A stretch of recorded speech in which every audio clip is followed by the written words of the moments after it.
Buenas tardes, Talina. Muchas gracias por el tiempo. Un saludo para ti, para tu equipo y para todo tu auditorio. Muy amable, maestro. A ver, platíquenos un poco, ¿qué hace que México sea de las naciones más corruptas en el mundo? Bueno, miren, evidentemente el fenómeno de la corrupción no obedece ni a un tiempo corto para su generación, ni tampoco a un solo factor. Esto es una situación que venimos arrastrando como pueblo desde hace muchos años y que tiene muchos factores que inciden para que este fenómeno se actualice, como puede ser el fenómeno político, el social, el cultural, el educativo, el económico, etcétera.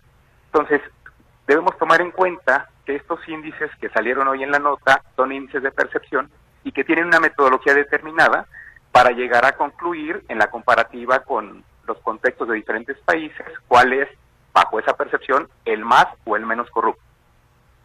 Oiga, maestro, desde su punto de vista, los mexicanos ya nos acostumbramos a ser corruptos, y se lo pregunto porque hace algunos meses el propio presidente de la República, Enrique Peña Nieto, decía que casi lo traíamos en los genes. Sí, hombre, esa desafortunada expresión de que lo traíamos en el ADN, ¿no? Uh-huh. Creo que es una situación desafortunada, y más que sea un presidente de la República quien lo diga, cuando seguramente es por mandato constitucional la primer persona o el primer servidor público que debe con el ejemplo propugnar para que sea exactamente lo contrario. ¿Hay algo que todavía se pueda hacer, digamos, en esta materia de la honestidad que tenemos pendiente? Como decía mi abuela, Talina, mientras haya vida todo se puede hacer. Claro que se puede hacer, claro que se puede lograr, pero como todo también en la vida se necesita actitud y disposición para lograrlo.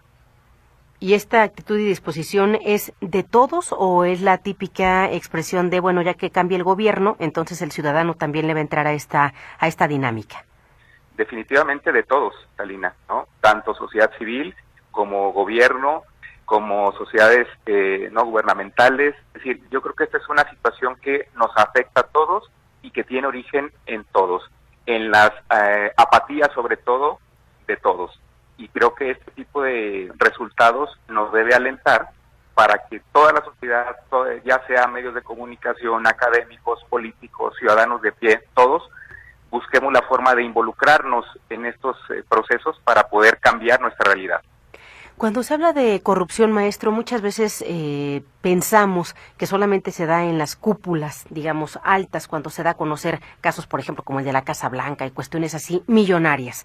Pero en realidad estamos hablando de una actitud de vida de todos los días. ¿Cuáles serían, digamos, aquellas actitudes o aquellas actividades que estamos realizando los mexicanos que tal vez, sin darnos cuenta, estamos también incurriendo en actos de corrupción?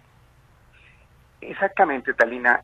La corrupción se da en todas las esferas y en todos los niveles, y en lo más y en lo menos. Desde, por ponerle ejemplo, en la escuela, el alumno que pretende una nota favorable sin haber cumplido con los requerimientos o los lineamientos de una clase, desde la persona que es detenida por un agente de tránsito y busca evitarse lo engorroso del trámite de pagar la multa o que le levanten su vehículo y que busca ofrecer una dádiva. Es decir, estos fenómenos o estas actitudes de la corrupción, mejor dicho, las vamos a encontrar en la vida cotidiana. Y en la vida cotidiana, hacia arriba, como mencionabas, hacia las cúpulas, también las vamos a encontrar, que es, como decíamos al inicio, un tema multifactorial y que tiene que ver con todos los que interactuamos en esta sociedad. No es particular de un grupo o de una clase, sino que todos somos parte y por lo tanto todos podemos ser la solución. Y sin embargo, en los discursos, por lo menos la clase política, tanto a nivel local como federal, hablan de combate a la corrupción, pero le preguntaría, desde su punto de vista, si realmente se están dando pasos en este sentido o si nos estamos manteniendo solamente en eso, en el discurso, lo que la gente quiere escuchar, digamos. Desde el punto de vista jurídico, se han dado pasos en este país desde el 2015, cuando se da esta gran reforma constitucional que instituye el Sistema Nacional Anticorrupción. Después se da un segundo paso en este contexto en 2016, cuando vienen las leyes, 2016-2017, vienen las leyes secundarias, generales y reglamentarias de esta discusión constitucional, a partir de la modificación y adición del 113 constitucional. Y en el estado de Jalisco, a partir de esas reformas, prácticamente empiezan a tener efecto en 2018. Entonces, desde el punto de vista jurídico, se está trabajando, podríamos responder que sí. Ahora bien, no solamente es el aspecto jurídico el que hay que trabajar, es decir, uno de los problemas que tenemos quizás en México no es la falta de ley, es decir, tenemos abundante norma jurídica, quizá nuestro problema es la aplicación y la ejecución de la ley.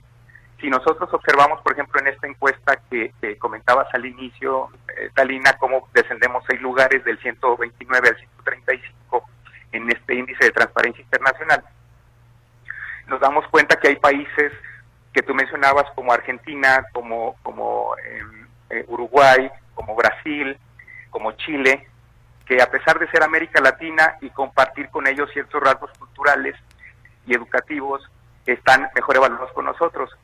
Pero si observamos uno de los elementos que detona esa diferencia, lo vemos en el tema de la impunidad.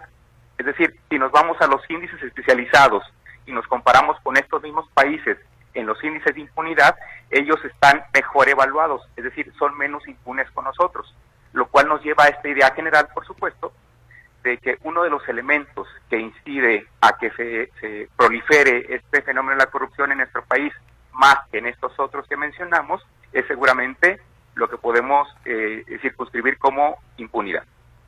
Es decir, la falta de aplicación de la ley. Oiga, maestro, y justamente en este sentido, para evitar la impunidad, para evitar también ser cómplices, digamos, de algún acto de corrupción, ¿cómo se tiene que denunciar un acto de corrupción? ¿Qué se tiene que acompañar? ¿Con qué tipo de pruebas para poder orientar también al auditorio?